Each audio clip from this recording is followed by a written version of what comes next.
And so our your pick of the week is a crypto name. It's Block Incorporated, ticker symbol SQ, and it looks like you've got some interesting ideas on this name. So what are you seeing, AJ? Yeah, Block Incorporated, previously called Square. So if you kind of want to trade some crypto influenced stock symbols, SQ is a great one to do it. They're into these blockchain financial instruments, and crypto is really taking a hit, right? And so it's not that we're going to profit or lose on this crypto hit. It's how do we make profit on it? And by using SQ, we can use some of our option strategies because SQ is very much optionable. So we can use SQ and we can kind of trade the downturn on the crypto. And last time I heard Bitcoin's falling pretty quick. Ethereum is not doing so well as well. So how do we profit on that? Now, we could trade some, standard directional strategies, but I wanted to introduce a couple of topics today and just kind of wet your palates with this.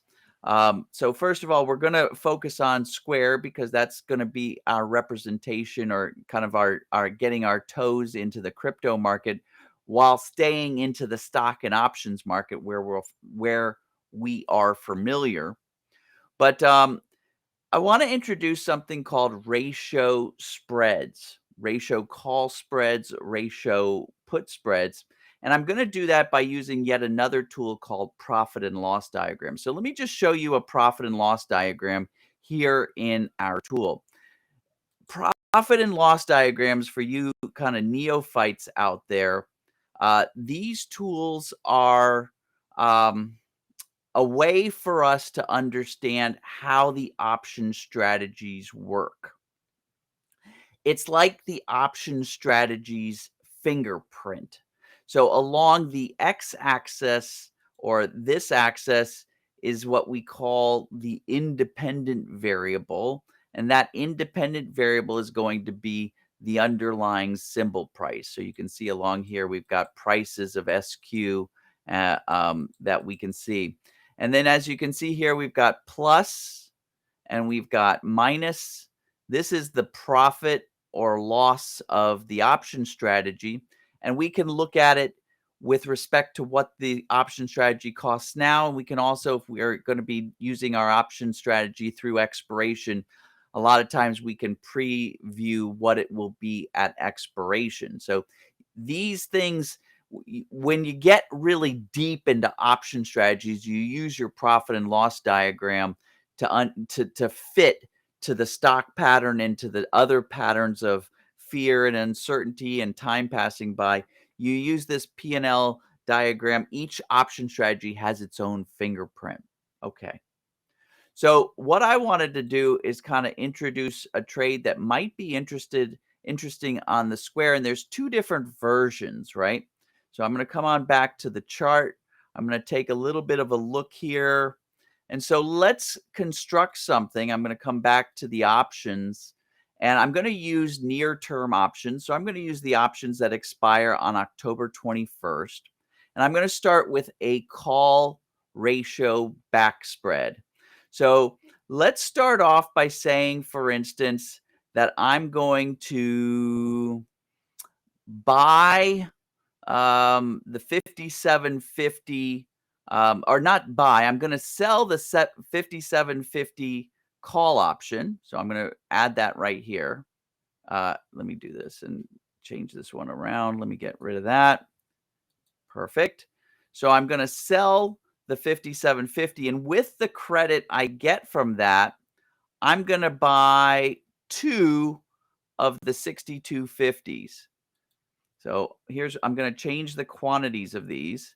So in other words, I'm selling 1 that's worth a lot of money, and I'm buying 2. And the idea is to basically make something that's close to break even. There we go. So I sold 1. You can see that down here. And I know I'm getting deep into the details here, but I sold 1 and then I bought 2. So now let's look at the profit and loss diagram. Let's see what this fingerprint looks like. All right, so as you can see here, as I kind of squeeze it in and squeeze it in, there you go. If this particular SQ stays below 57.50, both of these options are going to expire worthless. And this thing could go to 57.50. It could go down to 47.50. It can go down to 0. And as you can see, the selling of that one option and the buying of those two other options basically makes a break-even trade. The underlying symbol, that SQ, Bitcoin and all that stuff, could drop all the way to 0, and we have basically no risk in this trade. As you can see here, this little green line, this is the line at expiration. It doesn't change. It's just slightly below 0. It'll be a little tiny bit of loss. But what this trade sets you up for is what happens if there's a potential like run up in Bitcoin for something unexpected happens. So a break-even trade most of the time, but if all of a sudden there's a pop in price, this thing has a 2-to-1 ratio once you get above about $68, and it shoots to the moon.